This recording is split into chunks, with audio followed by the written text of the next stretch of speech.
हाँ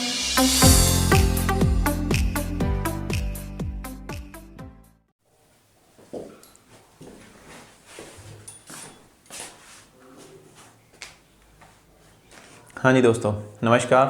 अपना टॉपिक चल रहा है गुर्जर प्रतिहार, जिसके अंदर हमने दो शासक पढ़ लिए थे। इसका संस्थापक हरिश्चंद्र और दूसरा नागभट्ट प्रथम।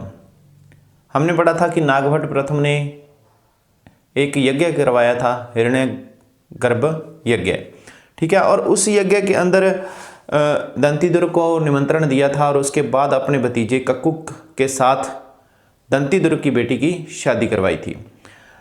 अब इसके बाद आज अपने जो पढ़ने जा रहे हैं वो ये है कि जो नागभट्ट प्रथम था, उसके बाद जो शासक आते हैं, खुद का पुत्र तो था नहीं, लेकिन उसके दो पुत्र शासन करते हैं।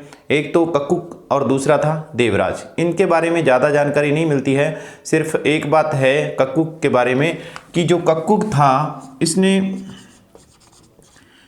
एक विजय स्तंभ बनाया था, ठीक है। क्या बनाया था? एक विजय स्तंभ।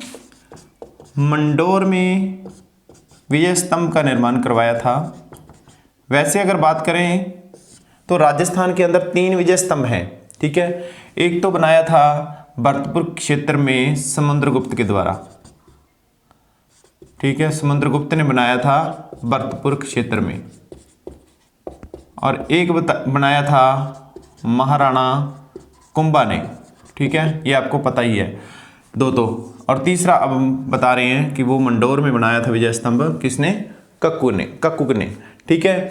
उसके बाद शासक देवराज आता है और देवराज के बाद शासक आता है देवराज का पुत्र वत्सराज, ठीक है। ये शासक आता है 775 ईस्वी में और 800 ईस्वी तक रहता है इसका शासनकाल, इसका वत्सराज का, ठीक है। वत्सराज के बारे में बात करें, सबसे पहले इसकी उपाधियों की बात करें तो इसकी उपाधियां मिलती हैं। एक तो है जगवराह की उपाधि और एक उपाधि है इसकी रणहस्तिन की उपाधि। रणहस्तिन का मतलब है, रण का मतलब तो है युद्ध का मैदान और हस्तिन का मतलब होता है हाथी। तो यानी युद्ध के मैदान में हाथी के समान दिखने वाला कौन? वत्सराज। अब वत्सराज की उपलब्धियों के बारे में बात करें तो इसकी एक महत्वपूर्ण सफलता है, महत्वपूर्ण उपलब्धि है। एक तो ये है कि इसने गौड़ शासक को पराजित किया था, गौड़ों के शासक को पराजित किया था, हराया था, ठीक है। इसके बारे में जानकारी मिलती है हमें राधनपुर से, जो अभिलेख मिला है, यानी राधनपुर अभिलेख है। इस अभिलेख से हमें जानकारी मिलती है कि गौड़ शासक को किसने पराजित किया था? वत्सराज ने। इस अभिलेख के अंदर लिखा हुआ मिलता है कि इस प्रकार से लिखा हुआ है इस अभिलेख में कि मदांद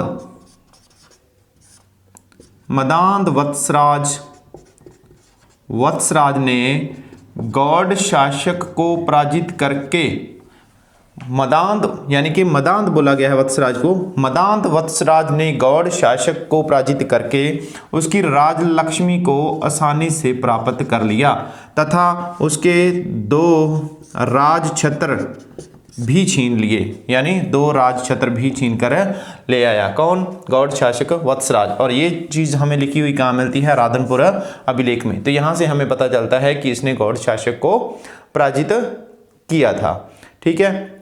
इसके अलावा एक तथ्य और मिलता है, एक ज्ञानक लेखक है जिसने लिखी थी पृथ्वीराज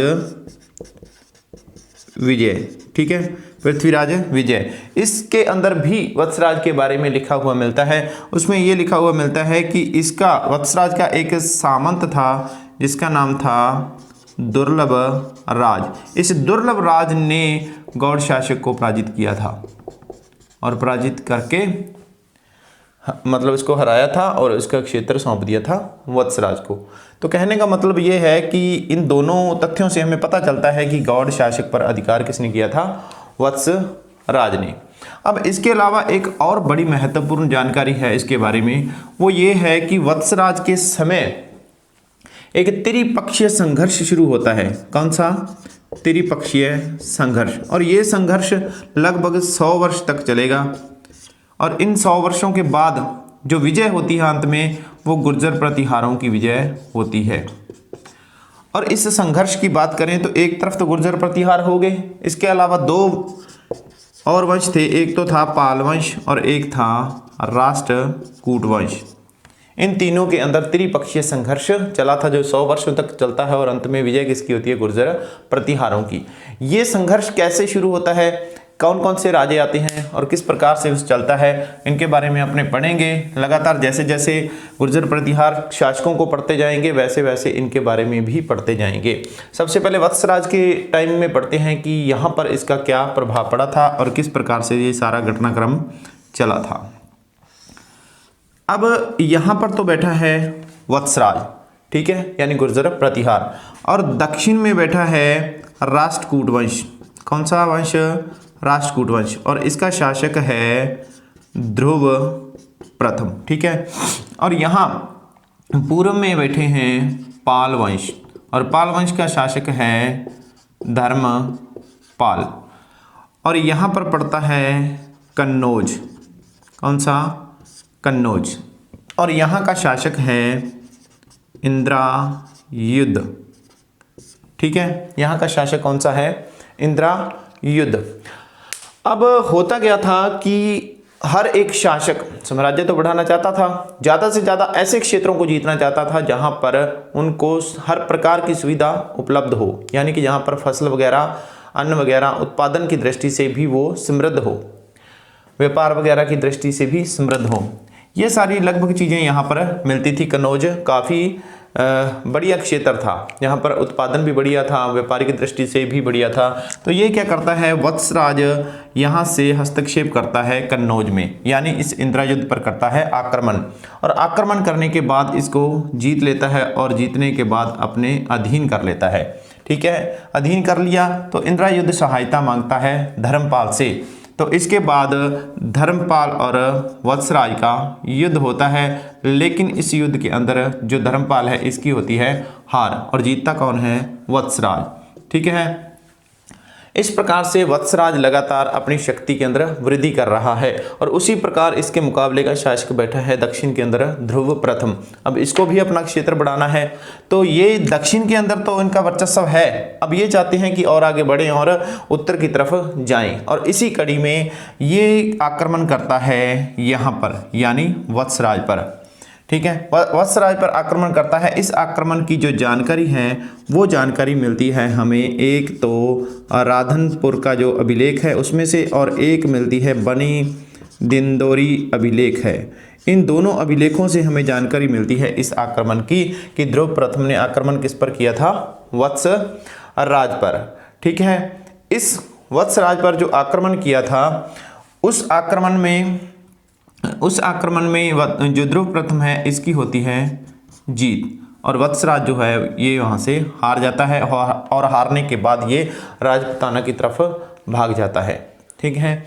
उसके बाद ध्रुव इधर उधर के और प्रदेश जीतता है, और बाद में वापस लौट आता है किन्हीं निजी कारणों की वजह से अपने दक्षिण क्षेत्र की तरफ, और बाद में वापस वत्सराज आता है, और वत्सराज अपने क्षेत्र को वापस प्राप्त करने की कोशिश करता है। और इसी कड़ी में पता चलता है धर्मपाल को कि ये शासक यानी वत्सराज अब हो गया है कमज़ोर। तो दोबारा से फिर जो धर्मपाल है ये आक्रमण करेगा वत्सराज पर, और इन दोनों के मध्य होता है युद्ध, ठीक है। वत्सराज और धर्मपाल के मध्य युद्ध होता है। जो पहला युद्ध था उसमें तो वत्सराज जीत गया था, यानी कि धर्मपाल हार गया था। अब वत्सराज कमज़ोर है, तो अब धर्मपाल यहाँ पर आक्रमण करता है, किस पर? वत्सराज पर, ठीक है। और इस आक्रमण में जो धर्मपाल है वो जीत जाता है और वत्सराज को हरा देता है। जीतता कौन है? धर्मपाल। और इस युद्ध में जीतने के बाद यहाँ पर जो इंद्रायुध बैठा था, इस इंद्रायुध को धर्मपाल हटा देता है, और हटाने के बाद यहाँ पर गद्दी पर बिठा देता है चक्रायुध को। किसको बिठा देता है? चक्रायुध को। अब गद्दी पर कौन बैठ गया? कन्नौज की गद्दी पर चक्रायुध। कहते हैं कि धर्मपाल ने कन्नौज के अंदर एक दरबार लगाया था, ठीक है, और उस दरबार के अंदर जो इसके अधीन शासक थे, सामंत वगैरह थे, उनको सारों को बुलाया था, और उस दरबार में इस वत्सराज को भी बाध्य किया गया था कि वो भी वहाँ पर पहुँचे। तो अधीन था, यानी कि हारा हुआ था, उसके अधीन था, तभी वो पहुँचेगा, तो इसको बाध्य होना पड़ा था यहाँ पर इस दरबार में आने के लिए। ठीक है, तो ये तो था इनका त्रिपक्षीय संघर्ष। आगे आगे जो जो शासक आएंगे उनमें भी ये चलता रहेगा। ठीक है, तो यहाँ पर किसको बिठा दिया, अब चक्रायुध को बिठा दिया। तो ये थी कहानी वत्सराज की। अब वत्सराज के बारे में थोड़ा और बात कर लेते हैं कि इसके काल में किस प्रकार कौन कौन सी चीज़ें आई थी। इसके काल में एक तो वली प्रबंध, आपने लेख पढ़ा होगा, वली प्रबंध, इसकी रचना इसी के काल में यानी कि वत्सराज के काल में ही हुई थी। किसकी रचना, वली प्रबंध की। उसके अलावा उद्घोतन सूरी, एक नाम आता है उद्घोतन सूरी, और उद्घोतन सूरी ने जो कुवलयमाला लिखी थी वो भी इसी के काल में यानी कि वत्सराज के काल में इसको लिखा गया था। उसके बाद आता है जिनसेन सूरी। कौन सा है, जिनसेन सूरी। ठीक है, इसने एक पुराण हरिवंश पुराण, एक पुराण लिखा था जिसका नाम था हरिवंश पुराण। ये भी इसी के काल में हुआ था। किसके काल में, वत्सराज के काल में।